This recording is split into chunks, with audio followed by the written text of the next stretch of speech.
কিন্তু এখন এটাই সত্য যে বাংলাদেশ একটি গৃহযুদ্ধের মধ্যে ঢুকে গেছে। একই সাথে আপনাদেরকে এটাও বলে দিচ্ছি যে তারা বিএনপিকে এক ধরনের পরোক্ষভাবে বলে দিয়েছে, যদি বিএনপির চলতে হয় তাহলে তারেক রহমান ছাড়া চলতে হবে। মানুষকে আকর্ষণ করার জন্য অনেক কিছু হচ্ছে। যখন সবাইকে আকর্ষণ করানোর চেষ্টা চলছে, তখন আমাদের এনসিপির এই তিনজন শীর্ষ নেতা, যাদেরকে আমি মনে করি এই ঘোষণাটা আসলে তাদের জন্যই প্রয়োজন, তারাই এই ঘোষণার জন্য উদ্গ্রীব, তারা চলে গেল অবসর বিনোদনে। কেমন হলো? আর যদি আপনি অবসর বিনোদন করেন, তাহলে মাত্র যে নামলেন 11:30টায়, চলে আসবেন 3:30টায়। খেয়াল করুন, মাত্র 4 ঘন্টার জন্য আপনি অবসর বিনোদন করতে গেলেন। 4 ঘন্টা অবসর বিনোদন হয় নাকি অন্য কিছু হয়? কি হয় ভাই? যে ইউনূসের কথা বলা হয়েছিল যে তিনি নাকি ম্যাজিক দেখাবেন, যে এই লোকটাকে কেউ থামান, এই ধরনের কত কথা গত বছরের এই সময়গুলোতে বলা হচ্ছিল। রক কাটা, জবাই করা, ধর্ষণ করা, মেরে ফেলা, গুলি করা, 10 জন একত্রিত হয়ে কাউকে পেটানো, মুক্তিপণ আদায় করা, চাঁদাবাজি, পুরো বাংলাদেশ এখন অতিষ্ঠ।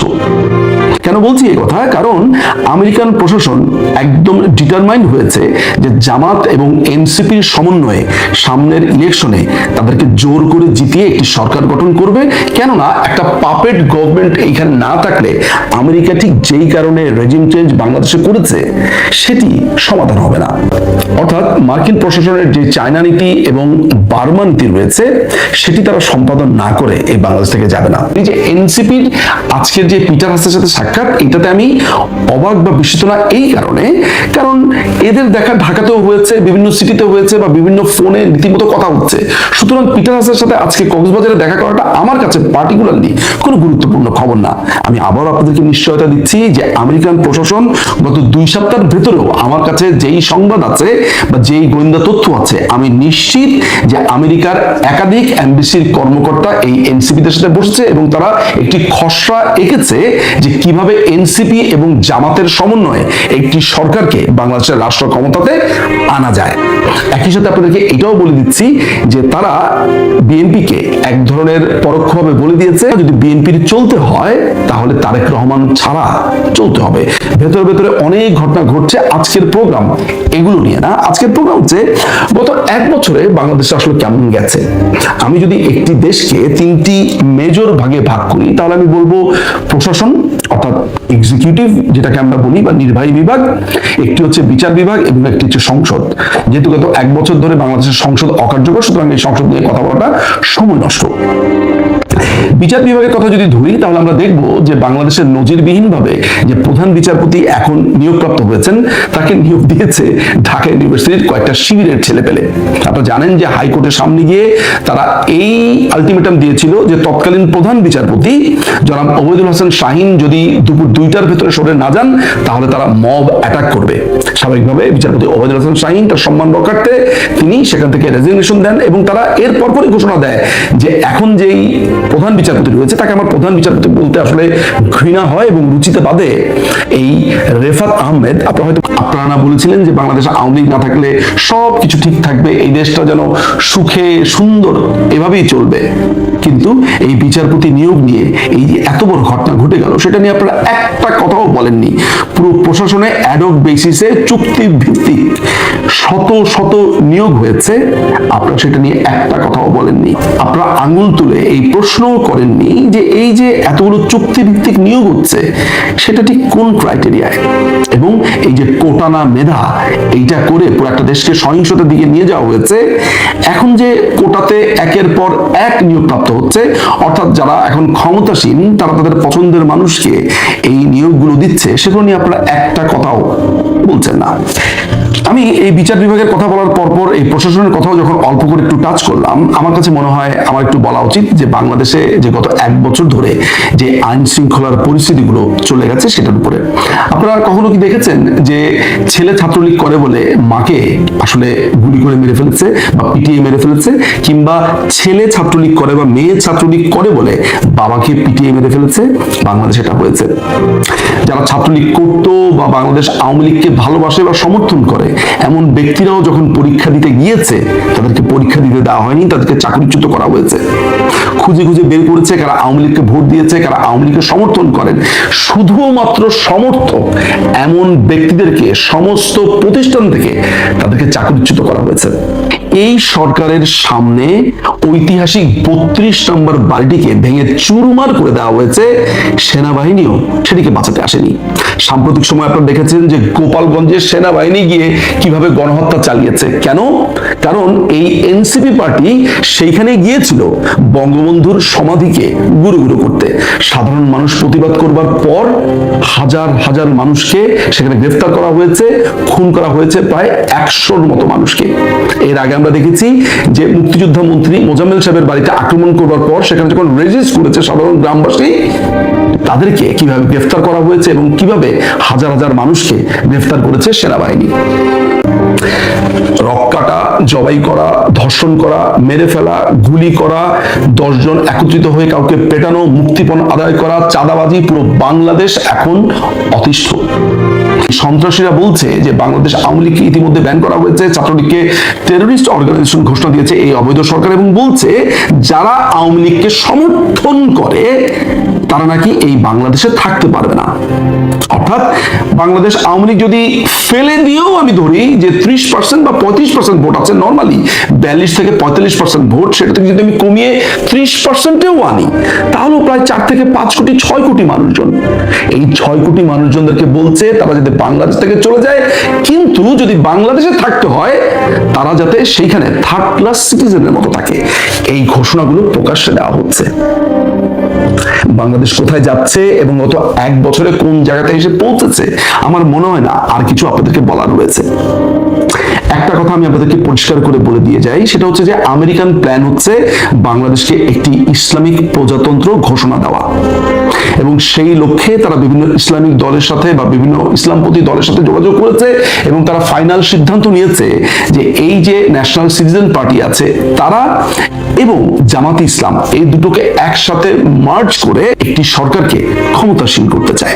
এই এক্সপেন্সিভ হোটেলে ওনারা গিয়েছেন, জাস্ট ভাবলেন যে একটু ঘুরে আসি, মানে একটু ঘুরে আসি বলে প্লেনে উঠলেন, কক্সবাজার গেলেন। এই হোটেল, যে হোটেলের কথা বললাম আপনাদের অনলাইনে জানতে দেখবেন, এই হোটেলের পার নাইট ভাড়া হলো 18,000 টাকার একটু বেশি। হয়তো ওনারা কম টম কিছু পাবেন, সেটাও 15,000 টাকার একটু বেশি। এক রাতের ভাড়া, এক দিনের ভাড়া, প্রতি রুমে ওনারা 4 জন গিয়েছেন। 4 জনের 4টা রুমে নেবেন, আপনি যেহেতু একজন নারী আছেন, তো জাস্ট ঘুরে আসে বলে যাবেন, আবার বিকেলে ফিরবেন। 3:30টার দিকে ওখান থেকে ফ্লাইট, শুনেছি এরকম আর কি, যা দেখলাম মিডিয়াতেও দেখলাম।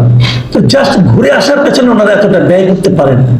এদের মধ্যে অনেকে ধনী মানুষ নিশ্চয়ই, তাহলে তো এত হবে না। আমরা তো সার্জিস আলমের ব্যাপারটা জেনেছি, উনি তো বলেছেন ওনার পূর্বপুরুষরা নাকি জমিদার ছিলেন, সেটাও তো ওনার মুখে শুনেছি। আবার আন্দোলনের সময় অন্য দৃশ্য দেখেছি। যাক, সে আলোচনায় আর না যাই, আমি অন্য কথা বলি। আসলে কি ওখানে পিটার হাসের সাথে দেখা করতে গিয়েছিলেন? যুগান্তরে যে রিপোর্ট আমি পড়লাম, সেই সাংবাদিক ওই হোটেলের মালিক পক্ষের সঙ্গে কথা, মালিক পক্ষ মানে 2 জন কর্মচারীর সঙ্গে কথা বলেছেন। একজন কর্মচারী বলেছেন যে এখানে পিটার হাস আসছে কিনা আমি জানি না, তবে পিটার হাসের মতো একজনকে হোটেলে দেখা গেছে। এখন এটার কি অর্থ আমি বলতে পারবো না, উনি নিজেও নিশ্চিত না যে উনি পিটার হাস কিনা। আবার অন্য একজন টিউলিপের আরেকজন কর্মকর্তা বলছেন যে পিটার হাস সম্ভবত এখনো হোটেলে আসেননি, কিংবা এখনো নেই, এখানে নেই, মানে এখনো আসেননি, মানে পরে আসতে পারেন, হতে পারে, আমি বলতে পারবো না।